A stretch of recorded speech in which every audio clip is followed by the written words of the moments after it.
Luluto ka. Naipit. Ayan, nagtakbo. Diyos ko po, kaya pala nito magluto. Oy, dito ka. Ay, oh. Kasi ako'y nagluluto. Oh, naku, pasensya ka na. Lulutuin kita. Ayan, dyan ka. Oh, Bia. Allah, kumapit. Ay, ako'y magtag. Ala, yung isa. Lumakas. Ayan, ito po yung ating nabili sa merkato. Ayan. Ano sa atin, anong tawag din eh, grangkyo. Ayan, o buhay pa po. Ngayon ay babanlian ko siya. Ayan, o, yun. Ayan. Hindi ko lang kung ito'y mataba. Tapos nakabili tayo ulit ng ampalaya. Walang kasawa-sawa sa ampalaya. Dalawang klase ho yung ating ampalayang nabili. Kasi, last na ho ito. Hindi naman totalin last. Kasi baka yan sa isang linggo ay mahal na.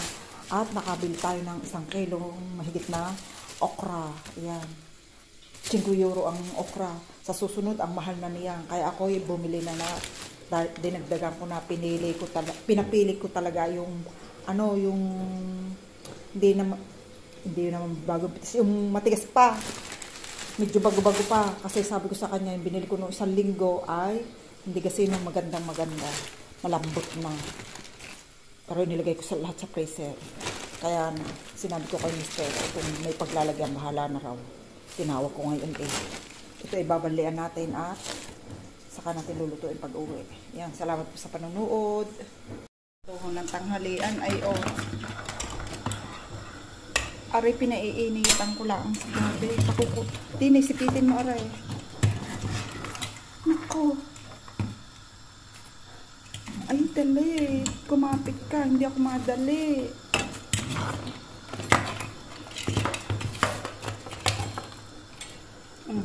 Diyan ka. Naku, pasensya ka na. Grang tayo. Ikaw, buhay ka pa. Aray yata'y namatay na. Aba, hindi pa. Ay, nako. Sipitin mo kala ko. Patayin na sa plastic. Yun pala. Hindi pa.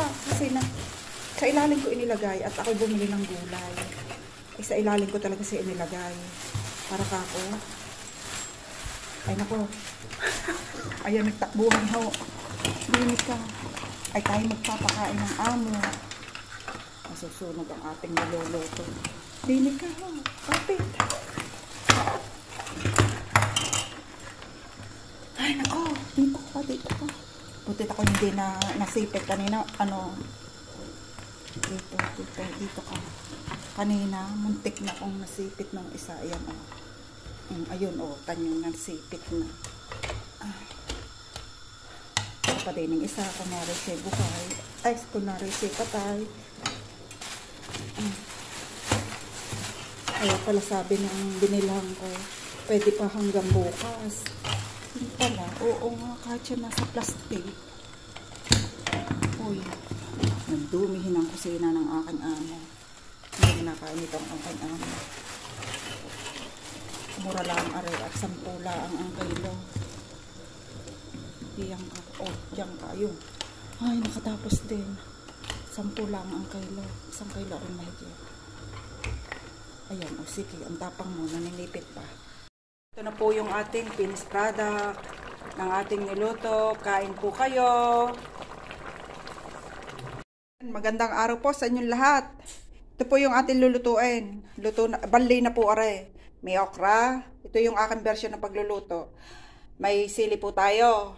Kalabasa, sitaw, dito ay pajulini, sibuyas, bawang, arihong gata, hindi ko napakikita sa inyong pangalan at dito tayo nakaka-copyright sa may mga pangalan, kaya ingat po. May suka po tayo.